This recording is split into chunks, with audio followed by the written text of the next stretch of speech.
Baik, Assalamualaikum warahmatullahi wabarakatuh. Perkenalkan, nama saya Rahmat Al-Faroki dengan NIM 2204-2284, mata kuliah Administrasi Pembangunan. Di sini saya akan menyampaikan materi tentang peran pemerintah dalam pembangunan nasional. Pemerintah memiliki peran penting dalam pembangunan nasional yang mencakup jaminan kestabilan politik, pembangunan infrastruktur, pengembangan sumber daya manusia, peningkatan investasi dan pertumbuhan ekonomi, pengelolaan lingkungan dan pembangunan berkelanjutan, pemerataan pembangunan antar daerah. Selain itu, peran pemerintah juga terlihat dalam mewujudkan pembangunan ekonomi daerah. Jaminan kestabilan politik dan keamanan. Yang pertama, menjaga kesatuan dan persatuan. Pemerintah dapat berperan penting dalam menjaga keutuhan dan persatuan bangsa serta mengatasi potensi konflik di tingkat nasional. Yang kedua, menjamin keamanan rakyat. Pemerintah di sini bertanggung jawab atas dalam memberikan perlindungan dan jaminan keamanan bagi seluruh warga negara. Yang ketiga, stabilitas politik. Pemerintah berperan penting dalam menciptakan iklim politik yang stabil dan kondusif untuk pembangunan nasional. Selanjutnya, pembangunan infrastruktur. Yang pertama, peningkatan aksesibilitas. Di sini pemerintah berperan dalam pembangunan infrastruktur meningkatkan aksesibilitas ke berbagai wilayah dan fasilitas publik. Yang kedua, peningkatan kualitas hidup. Pembangunan infrastruktur yang baik dapat meningkatkan kualitas hidup masyarakat melalui peningkatan pelayanan dan konektivitas. Yang ketiga, pendorong pertumbuhan ekonomi. Infrastruktur yang memadai menjadi pendorong pertumbuhan ekonomi dan investasi di suatu daerah atau negara. Selanjutnya, pengembangan sumber daya manusia. Yang pertama, pendidikan berkualitas.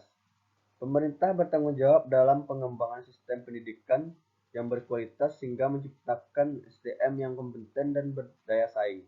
Yang kedua, peningkatan keterampilan. Pemerintah berperan dalam memberikan pelatihan dan pengembangan keterampilan kepada masyarakat guna meningkatkan daya saing di pasar kerja. Yang ketiga, kesehatan dan kesejahteraan. Pemerintah perlu menjaga dan mengembangkan sistem kesehatan serta kesejahteraan masyarakat agar tercapai pembangunan yang berkelanjutan. Selanjutnya, peningkatan investasi dan pertumbuhan ekonomi. Yang pertama, kebijakan investasi yang menarik. Pemerintah memiliki peran dalam menciptakan kebijakan yang mendorong investasi, baik dari dalam maupun luar negeri. Yang kedua, pengembangan sektor ekonomi.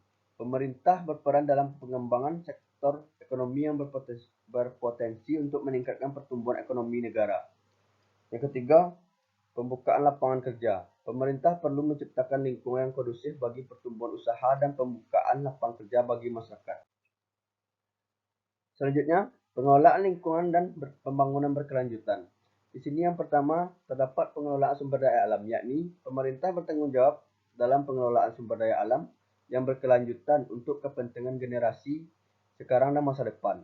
Yang kedua, penguatan kebijakan lingkungan. Pemerintah perlu menguatkan kebijakan lingkungan untuk mendorong pembangunan yang berkelanjutan dan ramah lingkungan. Yang ketiga, pencegahan bencana alam. Pemerintah memiliki peran penting dalam pencegahan dan penanggulangan bencana alam serta pemulihan pasca bencana. Selanjutnya, pemerataan bangunan antar daerah. Yang pertama, alokasi dana desa. Di sini pemerintah memberikan alokasi dana desa untuk mendukung pembangunan di daerah-daerah terpencil dan tertinggal. Yang kedua, program penanggulangan kemiskinan. Pemerintah mengeluarkan berbagai program penanggulangan kemiskinan untuk mendorong pembangunan daerah dengan tingkat kemiskinan yang tinggi. Yang ketiga, kebijakan pemerataan. Pemerintah perlu menerapkan kebijakan pemerataan antar wilayah termasuk redistribusi sumber daya dan investasi. Selanjutnya, strategi pengentasan kemiskinan dan ketimpangan sosial. Yang pertama, program bantuan sosial. Pemerintah mengimplementasikan program bantuan sosial yang bertujuan untuk mengentaskan kemiskinan dan mengurangi ketimpangan sosial. Yang kedua, pemberdayaan ekonomi masyarakat. Di sini pemerintah memberikan pelatihan untuk pemberdayaan ekonomi masyarakat agar dapat mandiri dan berpartisipasi aktif dalam pembangunan. Yang ketiga, reformasi sistem kebijakan. Pemerintah perlu melakukan reformasi dalam sistem kebijakan untuk mengurangi kesenjangan sosial dan ekonomi di masyarakat.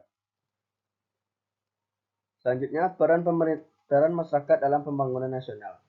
Yang pertama, pemberdayaan masyarakat. Pemberdayaan masyarakat memiliki peran aktif dalam partisipasi, pengawasan, dan pelaksanaan pembangunan pada tingkat lokal dan nasional. Yang kedua, kemitraan dengan pemerintah. Kemitraan antara masyarakat dengan pemerintah penting untuk mencapai tujuan pembangunan dan mengatasi berbagai masalah yang ada. Yang ketiga, pengamalan nilai-nilai kemasyarakatan. Pengamalan nilai-nilai kemasyarakatan seperti gotong royong dan menjadi dasar dalam pembangunan yang melibatkan masyarakat. Selanjutnya, peran pemerintah dalam mewujudkan pembangunan ekonomi daerah. Yang pertama, kebijakan investasi. Pemerintah perlu menciptakan kebijakan investasi yang mendukung pertumbuhan ekonomi serta mendorong investasi di daerah-daerah. Yang kedua, peningkatan infrastruktur. Pemerintah bertanggung jawab dalam pembangunan infrastruktur yang mendukung pertumbuhan ekonomi daerah dan konektivitas transportasi. Yang ketiga, pembukaan lapangan kerja. Pemerintah perlu memberikan insentif dalam dukung bagi pembukaan lapangan kerja di daerah-daerah agar menciptakan lapangan kerja baru. Sekian, terima kasih. Assalamualaikum warahmatullahi wabarakatuh.